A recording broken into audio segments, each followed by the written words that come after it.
بسم اللہ الرحمن الرحیم رب اشرح لی صدری ویسر لی امری واحلل عقدۃ من لسانی یفقهوا قولی رب زدنی علما رب زدنی علما رب زدنی علما رب یسر ولا تعسر وتمم بالخیر وبک نستعین یا فتاح یا فتاح یا فتاح یا علیم۔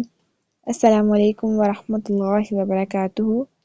امید کرتی ہوں آپ سب خیر و عافیت سے ہوں گے انشاءاللہ تعالی۔ اللہ تعالیٰ آپ سب کو اپنے حفظ و امان میں رکھے، آمین ثم آمین یا رب العالمین۔ الحمدللہ ثم الحمدللہ، آج ہمارا عربک لینگویج کا فرسٹ لیکچر ہے۔ اللہ تعالیٰ ہم سب کو استقامت دے اور ہم سب کو قبول کرے اپنے دین کے لیے، آمین ثم آمین۔ ہم بغیر وقت ضائع کیے اپنے لیکچر کو سٹارٹ کرتے ہیں اور اللہ تعالیٰ سے دعا ہے کہ اللہ تعالیٰ اپنی مدد ہمارے ساتھ شامل حال رکھے اور ہمیں شیطان کے وسوسوں سے بچائے، آمین ثم آمین۔ دیکھیے جی، سب سے پہلے جو ہے آج ہم بک کو شروع کرنے سے پہلے یہ دیکھیں گے کہ آخر جو ہم بک پڑھیں گے اس میں جو جملے ہوں گے وہ کیا ہوں گے۔ دیکھیں قرآن پاک جو ہے نا، اس میں سارا قرآن پاک جو ہے ترکیب کے لحاظ سے دیکھا جائے تو یہ جملہ اسمیہ اور جملہ فعلیہ بنتے ہیں۔ اور پہلے ہم کیا کہتے ہیں، فار ایگزامپل میں اب آپ لوگوں سے بات کر رہی ہوں تو میں لفظ جیسے ایک کوئی بھی لفظ ہو، ایک تو یہ لفظ ہے، پھر لفظ سے کیا بنتا ہے، پھر اسے کلمہ بنتا ہے، پھر کلمے کی 3 اقسام ہوتی ہیں۔ کون سی 3 اقسام ہوتی ہیں؟ اسم، فعل اور حرف۔ اب دیکھیں جی، سب سے پہلی چیز کیا ہوتی ہے؟ کلمہ۔ کلمے کی کتنی اقسام ہوتی ہیں؟ 3، اسم، فعل اور حرف۔ اب دیکھیں اسم جو ہے، اب سوال ہوگا نا کہ اسم کس کو کہتے ہیں بھائی؟ تو اسم اس کو کہتے ہیں کہ جس میں فار ایگزامپل آپ دیکھیں کسی کا نام ہو گیا یا پھر کسی کی صفت ہو گئی، کسی کام کا نام ہو گیا، کسی شخص کا نام ہو گیا، جگہ کا نام، تو یہ ساری چیزیں کیا ہے؟ یہ اسم ہیں۔ اب اسم میں جو ہوتا ہے نا، اس کے معنی جو ہوتے ہیں کہ ہمیں اس میں کسی دوسرے کلمے کو ملانا نہیں پڑتا۔ فار ایگزامپل دیکھیں میں کہتی ہوں مفتاحن، مفتاحن چابی کو کہتے ہیں عربی میں، ٹھیک ہے؟ اب دیکھیں مفتاحن، اب مجھے کسی اور لفظ کی ضرورت نہیں پڑی کہ میں نے ڈائریکٹ کہہ دیا مفتاحن، تو اسم کس کو کہتے ہیں؟ یعنی جس کے لیے ہمیں کسی اور کلمے کی ضرورت نہیں پڑتی۔ اور اس میں جو ہوتا ہے نا، تینوں زمانوں میں سے یعنی کہ زمانہ ماضی، حال، مستقبل، کوئی زمانہ بھی نہیں پایا جاتا، کیونکہ اب مفتاحن یہ کسی چیز کا نام ہے، تو اب اس کے لیے مجھے کسی زمانے کی ضرورت تھوڑی ہے اس کو بتانے کے لیے کہ مفتاحن بھائی چابی کو کہتے ہیں، یا راجلن آدمی کو کہتے ہیں۔ اب اس کے لیے نہ مجھے اس کے ساتھ کسی اور ورڈ کی ضرورت پڑی ہے اور نہ ہی مجھے کسی زمانے کی ضرورت پڑی ہے کہ میں اس کے ساتھ کسی زمانے کو ملاؤں۔ اب دیکھیے کہ جو فعل ہوتا ہے نا، اس میں یہ ہوتا ہے کہ اس کے معنی کسی دوسرے کلمے کے ملائے بغیر سمجھ تو آ جاتے ہیں، لیکن اس میں زمانہ پایا جاتا ہے۔ فعل کہتے کام کو ہے نا، فعل کام کو کہتے ہیں، اور اسم جو ہے نام کو کہتے ہیں۔ فعل کس کو کہتے ہیں؟ کام کو کہتے ہیں۔ اب دیکھیں کام جو ہوتا ہے وہ ماضی میں بھی ہوتا ہے، وہ یعنی ابھی حال ہے تو حال میں بھی ہوگا، وہ فیوچر میں بھی ہوگا۔ تو اب جو فعل ہوتا ہے نا، یہ زمانہ اس میں پایا جاتا ہے۔ فار ایگزامپل دیکھیں فعل میں ماضی، حال، مستقبل تینوں زمانوں میں سے کوئی زمانہ پایا جاتا ہے۔ جیسے میں کہوں کہ ذہبا وہ گیا، یذہب وہ جاتا ہے یا جائے گا۔ اب یہ چونکہ عربی جو ہے نا، یہ بہت وسیع کہہ لیں کہ ایک زبان ہے، بہت وسیع ہے، بہت فصاحت پائی جاتی ہے عربی میں۔ اب ہم نے جب انگلش پڑھی تھی یا اردو، تو اس میں ہم نے کیا کیا تھا؟ ہمیں تو یہ تھا سنگولر اور پلورل، یا پھر واحد اور جمع، بس۔ اس میں لیکن عربی جو ہے چونکہ یہ ہمیں کنسیپٹ دیتی ہے کہ واحد، تثنیہ اور جمع، یعنی واحد ایک کو کہتے ہیں، تثنیہ دو کو کہتے ہیں، اور جمع جو ہے وہ 3 کو کہتے ہیں۔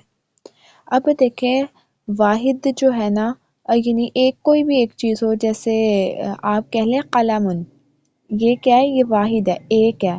اب میں نے کہنا ہو 2 کلمے تو میں کہوں گی قلمانی۔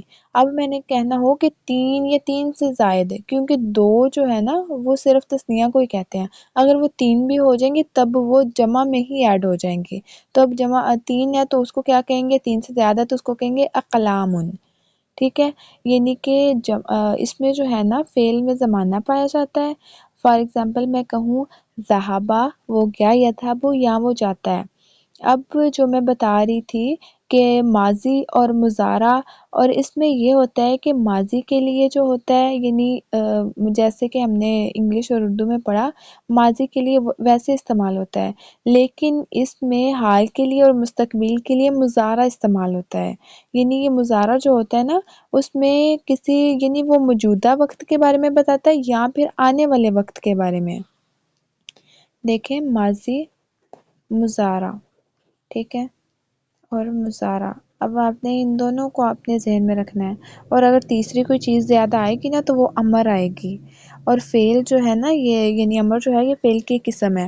امر میں جو ہے اس میں کسی کام کا حکم دیا جاتا ہے، اس میں کیا ہوتا ہے، اس میں کسی کام کا حکم دیا جاتا ہے، اور ماضی اور مضارع جو ہے یہ کسی کام کا کرنا یا ہونا بتاتے ہیں، یعنی کہ اس نے یا تو وہ کام کر لیا تھا ماضی میں، اور اگر مضارع آتا ہے تو پھر اس میں کیا ہوتا ہے کہ وہ یا تو وہ کام ابھی کرتا ہے یا پھر وہ کرے گا۔ اب اس کے بعد دیکھیں حرف، حرف جو ہوتے ہیں نا، حرف دیکھیں جیسے کہ قرآن پاک میں واو، اعلیٰ، الا، حتی، یہ سارے کافی جگہ استعمال ہوئے ہوں گے، تو یہ سارے کیا ہیں، یہ سارے حرف ہیں۔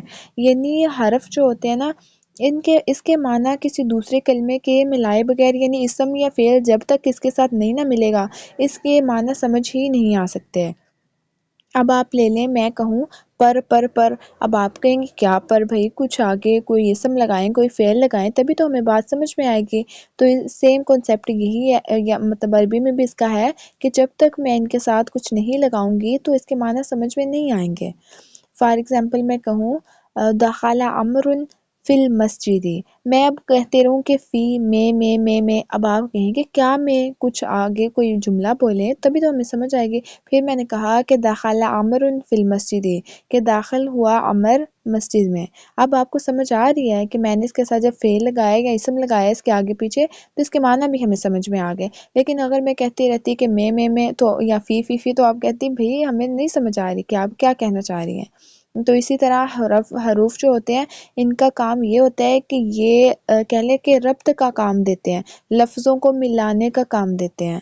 انا، انا کا انا، لیتا لکنا لعل، یہ سارے جو ہیں یہ سارے حروف ہیں، اور یہ الفاظوں کو یعنی اسم اور فعل کو ملانے کا کام دیتے ہیں، اور ان کا کوئی کام نہیں ہوتا۔ اب یہ بھی ہماری بات کلیئر ہوگی۔ اب دیکھیں ہم بات کر لیتے ہیں کہ اگر آپ نے عربک لینگویج سیکھنی ہے نا تو اس کا جو مین چیز ہے نا، بیسک چیز ہے، وہ ہوتی ہے علم النحو اور علم الصرف۔ علم النحو اور علم الصرف، اب دیکھیں علم النحو کس کو کہتے ہیں اور علم الصرف کس کو کہتے ہیں۔ تو چونکہ اگر آپ حروف تہجی پڑھیں تو صاد پہلے آتا ہے، تو ہم پہلے علم الصرف کی ہی بات کر لیتے ہیں۔ علم الصرف دیکھیں جی، اس کو کہتے ہیں کہ جس میں صیغوں کی پہچان ہوتی ہے۔ فار ایگزامپل اگر آپ نے کوئی بھی چیز یعنی جیسے میں کہوں سمیعہ، ٹھیک ہے، سمیعہ، اب یہ سمیعہ ہے، اب میں اس کو بنانا ہو فار ایگزامپل مضارع میں بنانا ہو، یا پھر یعنی جیسے قرآن پاک میں بہت سارے لفظ ایسے ہوں گے جیسے آمن یؤمنو، یؤمنون، یوقیمون، یہ تو پہلی صورت میں ہے، یعنی سورہ بقرہ میں موجود ہے۔ تو یہ علم الصرف میں یہ ہوتا ہے کہ اس سے ہمیں صیغوں کی پہچان حاصل ہوتی ہے۔ صیغہ کس کو کہتے ہیں؟ لفظ کو کہتے ہیں، یعنی لفظوں کی پہچان ہمیں پتہ چلتی ہے کہ اگر یہ لفظ ہے تو اس سے اگلا لفظ کون سا آئے گا، یعنی یہ ہمیں بتاتا ہے کہ یہ ماضی ہے، یہ مضارع ہے، اس کو اس طرح سے استعمال کرنا ہے، اس کو اس طرح سے استعمال کرنا ہے، اور یہ لفظوں کو گردانے کا طریقہ ہمیں بتاتا ہے۔ گردانے کا یعنی اس کو ترتیب دینے کا طریقہ بتاتا ہے، ٹھیک ہے۔ اس کے بعد اگر ہم بات کریں علم النحو کی، تو علم النحو کیا کرتا ہے، یہ ہمیں بتاتا ہے کہ آپ نے اگر کوئی یعنی جملہ بنایا ہے یا آپ نے کوئی کلمہ بنایا ہے تو اب اس کی آخری حرف پہ بھئی علامت کون سی لگانی ہے۔ اب یہ بھی بڑا مسئلہ ہے، زبر زیر پہ ایک سے ذرا سی مسٹیک ہو جائے نا تو وہ کیا ہو جاتا ہے، مطلب کہہ لیں کہ ہمارا سارا جملہ ہی خراب ہو جاتا ہے۔ تو اب آپ کی مسٹیک ہوگی، اس کا مطلب ہی چینج ہو جاتا ہے۔ اب قرآن پاک میں اگر ہم ایسے کریں کہ فار ایگزامپل زیر تھی آپ نے زبر پڑھ دی تو یہ بہت بڑی آپ کی غلطی شمار کی جائے گی، تو ایسی غلطیاں نہیں کرنی۔ اب فار ایگزامپل میں آپ کو ایگزامپل دوں کہ اکلا زید الطعام، اب آپ کہیں کہ فار ایگزامپل میں آپ کو لکھ کے بھی بتا دیتی ہوں، ایک منٹ۔ اب میں نے لکھا ہے کہ اکلا زید الطعام، زیدن الطعام. اگر اب اس کا مطلب کیا بنا کہ زید نے کھانا کھایا. اکلا زیدن. فار ایگزامپل آپ سمجھیں اس پہ کیا ہے پیش ہے الطعام. الطعام اور طعام پہ کیا ہے زبر ہے.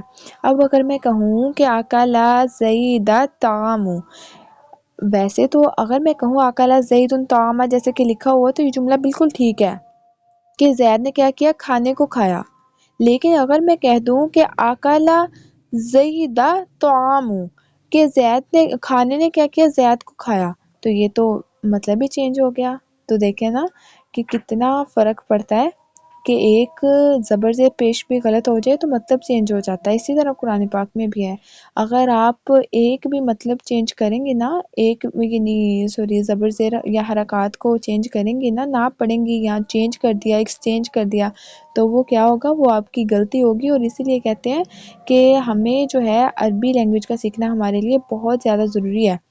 فار ایگزامپل اگر آپ نے حفظ نہیں بھی نہ کیا ہوا لیکن پھر بھی کوئی قرآن پاک پڑھ رہا ہے اور اس نے زبر پڑھنا تھا اور اس نے زیر پڑھ دیا، تو آپ کے فوراً ذہن میں آئے گا. اگر آپ نے عربک لینگویج آپ سیکھ جائیں گے تو آپ کہیں گے کہ یہ تو ترجمہ نہیں ہے ٹھیک، تو آپ فوراً بتائیں گے کہ آپ مسٹیک کر رہی ہیں. تو دیکھیں اس کا کتنا فائدہ ہوتا ہے کہ ہمیں پتہ چل جاتا ہے کہ ہمارے لیے عربک لینگویج کو سیکھنا کتنا ضروری ہے. اور پھر وہ کہیں گے بھیا آپ کو کیسے پتا کہ میں غلط پڑھ رہی ہوں.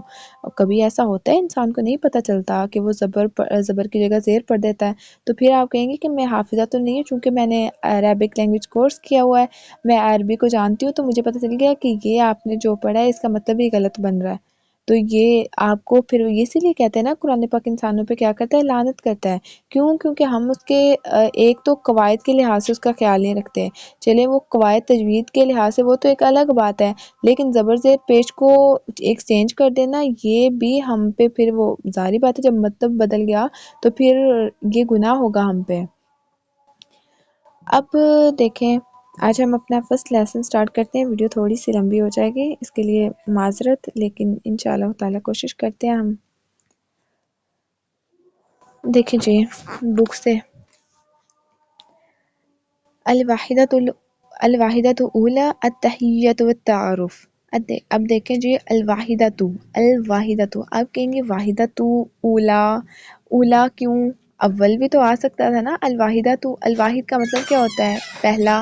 اولا کیوں آیا ہے؟ تو دیکھیں الواحدۃ جو ہے نا یہ انہوں نے مؤنث استعمال کیا ہے، اور اولا اس وجہ سے مؤنث آیا ہے کیونکہ اس میں اولا جو ہے نا اس میں الف مکسورہ اور الف ممدودہ، یہ انشاءاللہ تعالی آپ کو میں آگے بتاؤں گی. تو اس میں چونکہ الف مکسورہ استعمال ہو رہی ہے تو اس وجہ سے کیوں استعمال ہو رہی ہے الف مکسورہ؟ کیونکہ یہ مؤنث ہے. اور الواحدہ تو پھر ہم نے دیکھیں اگلے اور پچھلے لفظ کو دیکھنا ہوتا ہے، اس لحاظ سے ہم نے اپنے جو اگلا یعنی ہم نے جو بھی لفظ لانا ہوتا ہے، جو بھی کلمہ ہم نے لانا ہوتا ہے وہ پچھلے کی مناسبت کے لحاظ سے لانا ہوتا ہے. اب اگر انہوں نے الواحدہ تو کہہ دیا، اب ہم الاول نہیں کہہ سکتے تھے. کیوں؟ کیونکہ پہلا مؤنث ہے، دوسرے کو ہم مذکر کیسے لے آئیں؟ یہ تو کنسیپٹ ہی غلط ہو جاتا ہے، یہ چیز ہم کر ہی نہیں سکتے. اب دیکھیں التحیۃ والتعارف، یعنی انہوں نے کہا کہ پہلا سبق ہے التحیۃ. تحیۃ کا مطلب ہوتا ہے کہ یعنی فار ایگزامپل اگر کسی نے آپ کو سلام کہا ہے تو اب آپ اس کا جواب دینا لازم ہے. یعنی کہ التحیۃ والتعارف کسی سے بات چیت کرنا، یعنی کسی چیز کا تعارف، اور اگر آپ سے کوئی کچھ پوچھ رہا ہے تو آپ نے اس کا آنسر لازمی کرنا ہے. اب آگے دیکھیے العرض. العرض الدرس، اوپر لکھا ہو نا چھوٹا سا الدرس، تو الدرس کا مطلب ہوتا ہے سبق. العرض، عرض کا مطلب ہوتا ہے نا کہ ہم اکثر اوقات ایسا ہوتا ہے نا کہتے ہیں کہ عرض کیا ہے شاعر نے، شاعر نے عرض کیا ہے. عرض کا مطلب ہوتا ہے پیش کرنا. الحوار، حوار کا مطلب ہوتا ہے مکالمہ، گفتگو. الاول پہلا. اب دیکھیں یہاں پہ حوارو آیا ہے اور یہاں پہ چونکہ مؤنث کی گولتا جو استعمال نہیں ہو رہی تو اب یہاں پہ انہوں نے اول استعمال کیا ہے. اس کا مطلب ہے کہ اگر الحوار مذکر ہے تو اس کا الاول جو اس سے اگلا کلمہ آیا وہ بھی اسی کی مناسبت کے لحاظ سے آیا ہے. جیسے اوپر اگر الواحدہ تو تھا نا تو اسی کی مناسبت کے لحاظ سے اولا بھی آیا تھا. اب یہاں پہ کیا الحوارو ہے، یہ مذکر ہے اور اسی کی مناسبت کے لحاظ سے الاول آیا ہے، مطلب کہ دونوں مذکر استعمال ہوئے ہیں. اب دیکھیے انظر یعنی دیکھیں گے، دیکھنا. ٹھیک ہے، آنکھ بھی بنی ہوئی ہے۔ اب آگے ہے وستمیع، وستمیع، اب دیکھیں سمیع ویسے تو اس کا مصدر ہے، ٹھیک ہے، سمیع کا مطلب ہوتا ہے سننا، اور وستمیع کا مطلب ہوتا ہے کہ غور سے سننا۔ وعید، وعید یعنی کیا کریے، دیکھیے، سنیے، غور سے سنیے اور کیا کیجیے، دہرائیے۔ اب آپ نے کیا کرنا ہے، جب آپ نے عربک کو پڑھنا ہے تو آپ نے اپنے ساتھ اپنا ایک پارٹنر بنا لینا ہے کہ بھئی میں آپ کے ساتھ پریکٹس کیا کروں گی اور میں آپ کو بھی بتاؤں گی کہ آپ نے آنسر میں کیا کہنا ہے، رپلائی کیا دینا ہے، تو اس سے انشاءاللہ تعالیٰ آپ لوگوں کی پریکٹس بھی اچھی ہوگی۔ اب آگے دیکھیے خالد، السلام علیکم، خلیل، وعلیکم السلام، خالد، اسمی خالد مسمکا، اسمی خالد مسمکا، اب خالد کیا کہتا ہے کہ بھائی میرا نام، اسم کا مطلب ہوتا ہے نام، اور یا ضمیر جہاں بھی آ جائے اس کا مطلب ہوتا ہے میرا، میری، میرے۔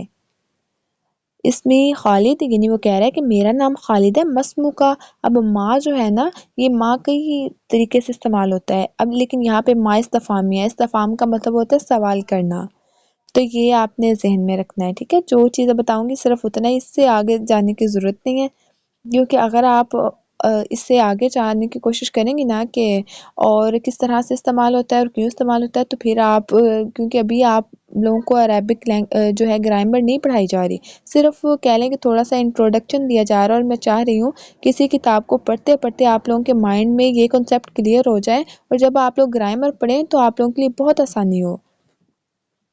اب دیکھیں مسمو کا، اب یہ مسمو جو ہے نا، ماں جو ہے یہ ماں استفہامیہ ہے، اور اسمو کا مطلب ہوتا ہے میں نے آپ کو بتا دیا نام، اور کاف جو ہے یہ یہاں ضمیر استعمال ہو رہی ہے، جیسے ہے نا علم تر کیف فعل ربک باصحاب الفیل، تو دیکھیں وہاں پہ جو کیف استعمال ہو رہا ہے، اب آپ سوری آگے چلی گئی ہوں، میں نے مسمو کا بتا رہی تھی، تو دیکھیں مسمو کا جو ہے نا اس میں کا جو ہے نا یہ ضمیر ہے، اور اب کا جو ہے نا یہ ضمیر ہے، اب مذکر کے لیے جو ہے اس پہ زبر آتا ہے، اور اگر آپ مؤنث کے لیے اس کو استعمال کر رہی ہیں تو اس کے نیچے زیر آئے گا، فار ایگزامپل آپ نے کسی لڑکی سے پوچھنا ہو تو آپ کہیں گی مسمو کی، یعنی آپ کا نام کیا ہے، تو یہاں پہ وہ کیا کہہ رہے ہیں مسمو کا، چونکہ یہ آدمیوں کی بات ہو رہی ہے تو وہ کہہ رہے ہیں مسمو کا کہ آپ کا نام کیا ہے، آپ اس کو اسمو کا بھی پڑھ سکتی ہیں، مسمو کا بھی پڑھ سکتی ہیں، لیکن زیادہ بہتر اور فصاحت والی جو آپ مجھ سے پوچھیں کہ زیادہ بہتر کون سا ہے، تو مسمو کا زیادہ بہتر ہے ما اسمو کا کی نسبت۔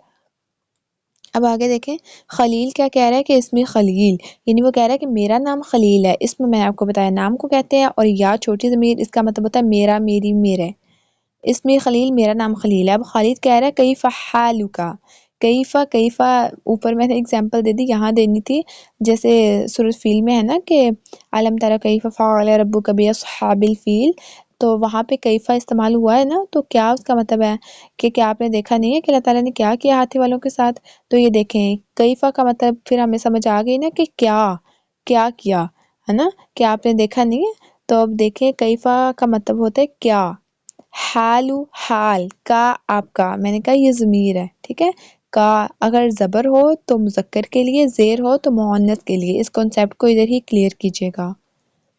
خلیل کیا کہہ رہا ہے وہ، بخیر، الحمدللہ میں خیریت کے ساتھ ہوں، الحمدللہ، الحمدللہ، بخیر خیریت کے ساتھ ہوں، با کا مطلب ہوتا ہے ساتھ، ٹھیک ہے، خیر خیر کے ساتھ، خیریت کے ساتھ ہوں، الحمدللہ، الحمدللہ، وکیف حالک انت، اور وہ کہہ رہا ہے کہ اور کیفا کیا، حالک آپ کا حال ہے، اگر آپ ایسے بھی کہیں گے نا وکیف حالک تو بھی بہتر ہے، لیکن اگر آپ ضمیر بھی ساتھ استعمال کر رہی ہیں اور جو ہے ضمیر بارز بھی استعمال کر رہی ہیں، یعنی کہ جو سامنے موجود ہوتی ہے تو بھی کوئی حرج نہیں ہے، لیکن اگر آپ ایسے بھی کہتے ہیں وکیف حالک اور آپ کا حال کیسا ہے تو یہ بھی گڈ ہے، اور اگر آپ یہ ایسے کہہ رہے ہیں وکیف حالک انت تو یہ بھی گڈ ہے، کوئی مسئلہ نہیں ہے، جس طرح سے مرضی آپ استعمال کر لیں، کیونکہ انتا کا مطلب ہی ہوتا ہے آپ، اور آپ کا کیا حال ہے، تو خالد کیا کہتے ہیں بخیر خیریت کے ساتھ ہوں، والحمدللہ، الحمدللہ۔ اب آپ نے کیا کرنا ہے، ایک نے جس کے ساتھ بھی آپ اس کی پریکٹس کریں گی، ایک نے خالد بن جانا ہے، دوسرے نے خلیل، ٹھیک ہے، دوسری نے خلیل مطلب، تو آپ نے ایک دوسرے کے ساتھ پہلے مذکر کی پریکٹس کرنی ہے، یعنی زبر کے ساتھ، کاف ضمیر جو ہے اس پہ زبر کے ساتھ، حالو کا، مسمو کا، ٹھیک ہے، آپ نے اس طرح سے پریکٹس کرنی ہے۔ اب آگے دیکھیں الحوار الاول، لیکن یہ اس کا با جز ہے، اب دیکھیں انظر واستمع وعید، یعنی دیکھیے، غور سے سنیے اور دہرائیے۔ اب خولا جو ہے وہ کیا کہہ رہی ہے؟ السلام علیکم۔ خدیجہ وعلیکم السلام۔ اب خولا کیا کہہ رہی ہے؟ اسمی خولا مسموکی۔ اب یا ضمیر جو ہے نا یہ مذکر کے لیے بھی آتی ہے، مؤنث کے لیے بھی آتی ہے، اس میں کوئی نہیں ہے کہ مذکر کے لیے اور آئے گی یا مؤنث کے لیے اور، نہیں، اس میں کچھ نہیں ہے۔ بس جو کاف ضمیر ہے نا اس میں زبر اور زیر کا فرق ہے۔ اب دیکھیں آپ اگر کسی لڑکی سے کہیں مسموکا یا کیف حالکا تو یہ بات ہی غلط ہو جائے، کیونکہ یہ مذکر کے لیے استعمال ہوتی ہے۔ اگر آپ کہیں مسموکی کہ آپ کا نام کیا ہے، تو چونکہ عورت ہے تو ان کے لیے کیا استعمال ہوگا؟ کاف ضمیر کے نیچے زیر استعمال ہوگی۔ اب دیکھیں آگے خدیجہ کیا کہہ رہی ہیں؟ خدیجہ کہہ رہی ہے اسمی خدیجہ، میرا نام کیا ہے؟ خدیجہ ہے۔ خولا کیف حالکی، خولا پوچھ رہی ہیں کہ بھیا آپ کا کیسا حال ہے، آپ کیسی ہیں، یا آپ کا کیا حال ہے؟ پھر آگے خدیجہ کیا کہہ رہی ہے؟ بخیر، میں خیریت کے ساتھ ہوں۔ والحمدللہ، الحمدللہ۔ وکیف حالک انتی، اب دیکھیں جیسے ضمیریں جو ہے نا، ضمیریں انشاءاللہ تعالیٰ میں آپ لوگوں کو کل پڑھاؤں گی، کیونکہ آج وہ سٹارٹنگ میں مطلب تھوڑا بتانا ہے تو اس لیے لیکچر لمبا ہوگا، مطلب لیکچر لمبا ہو گیا، لیکن کل انشاءاللہ میں آپ لوگوں کو ضمیریں بتاؤں گی اور بتاؤں گی کس کے نیچے زبر آتا ہے، کس کے نیچے زیر، لیکن آج کے لیے اتنا ہی کافی ہے۔ اور اب دیکھیں وکیف حالکی، اور کیا حالکی آپ کا حال ہے، انتی آپ، انتی کا مطلب یہ آپ ہوتا ہے اور کاف ضمیر کا مطلب یہ ہوتا ہے آپ، جیسا کہ میں نے اوپر بھی بتایا کہ آپ وکیف حالکی بھی استعمال کر سکتے ہیں، کوئی مضاحکہ نہیں ہے۔ اب خولا کے کہنی ہے بخیر والحمدللہ، میں خیریت کے ساتھ ہوں، الحمدللہ۔ اب آگے دیکھیے جی، المفردات العرض، المفردات کا مطلب ہوتا ہے مفردات، یعنی کہ ایک تو ہوتا ہے نا مرکب یعنی ملانا، المفردات کا مطلب ہوتا ہے علیحدہ علیحدہ ہے، یعنی وہ کہہ رہے ہیں کہ یہ علیحدہ علیحدہ سب کے دیے ہوئے ہیں، اب آپ ان کو دیکھیے اور غور سے دیکھیے اور غور سے سنیے اور دہرائیے۔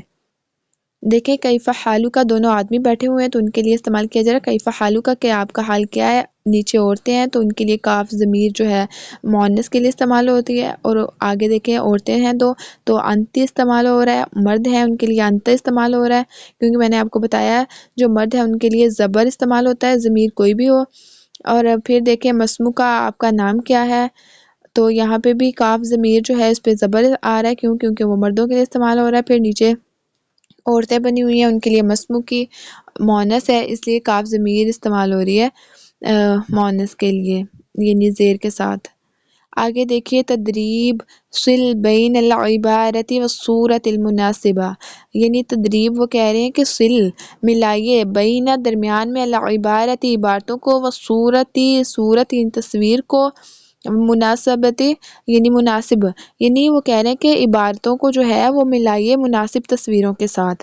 اب اگر آپ لوگ یہ اس کتاب کو پرچیز کرتے ہیں تو ویل اینڈ گڈ ہے، بہت زبردست کتاب ہے یہ، آپ پھر اس پہ پریکٹس بھی کر سکتی ہیں، لیکن اگر نہیں خرید رہی تو بھی آپ لوگوں کی مرضی ہے۔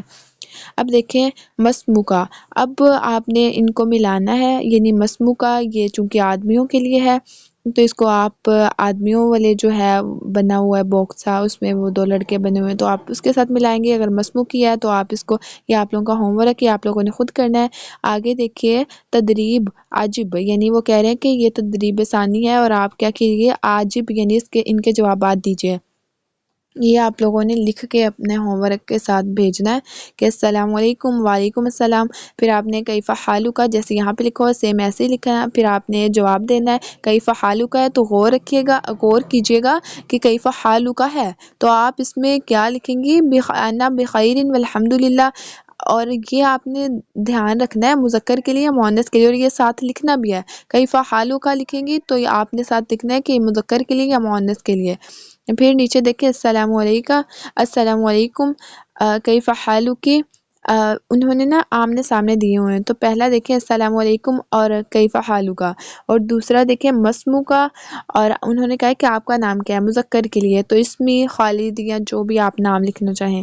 اب پانچواں دیکھیں السلام علیکم، یہ لڑکی کے لیے، اور اس کی دیکھیں آگے دیا مسمو کی، یعنی آپ کا نام کیا ہے، یہ مؤنث کے لیے، اب آپ نے دھیان رکھنا ہے، آپ اپنا نام بھی بتا سکتے ہیں کوئی مسئلہ نہیں ہے۔ کیف حالک کہ آپ کا حال کیسا ہے، اوپر بخیر والحمدللہ، اس میں کوئی نہیں ہے، دونوں کا سیم ہے، مذکر کا بھی اور مؤنث کا بھی، کیونکہ اس میں کوئی ضمیر استعمال نہیں نہ ہو رہی، صرف وہ پوچھنے میں استعمال ہو رہی ہے، بتانے میں نہیں استعمال ہو رہی۔ اور اس میں خولہ، ختیجہ یا آپ لوگوں کا نام جو بھی ہے تو آپ وہ بتا سکتی ہیں۔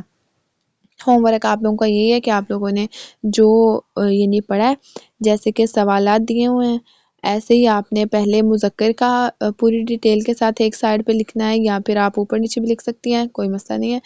آپ نے پہلے مذکر کا اوپر لکھ دیجیے گا مذکر، ٹھیک ہے، اور اگر مؤنث کا مؤنث کے لیے کریں گے تو آپ نیچے لکھ دیجیے گا مؤنث کے لیے، اور پھر جو ہے جو آپ کا کویسچن ہوگا اس کو آپ مارکر وغیرہ سے لکھیے گا، اور نیچے جو آپ لوگوں کا اس کا کویسچن ہوگا اس کو مارکر سے لکھیے گا، اور آنسر کو آپ پین یا بال پین جو بھی آپ یوز کرنا چاہیں کر سکتی ہیں، تاکہ سمجھنے والوں کے لیے آسانی ہو۔ اگر کوئی بات آپ لوگوں کو سمجھ نہ آئی ہو تو مزید آپ لوگ پوچھ سکتے ہیں۔ اللہ تعالیٰ آپ سب کو سلامت رکھے، آمین، اور اللہ تعالیٰ ہم سب کو استقامت دے۔ مزید بار بار یہی دعا کیا کریں، اللہ تعالیٰ سے ہدایت کی دعا کیا کریں، اللہ تعالیٰ ہم سب کو ہدایت دے۔ آج کا لیکچر تھوڑا لمبا ہو گیا ہے، معذرت اس کے لیے۔ آپ سب اپنا خیال رکھیے گا، دعاؤں میں یاد رکھیے گا۔ جزاکم اللہ خیرا کثیرا و احسن جزا۔ السلام علیکم ورحمۃ اللہ وبرکاتہ۔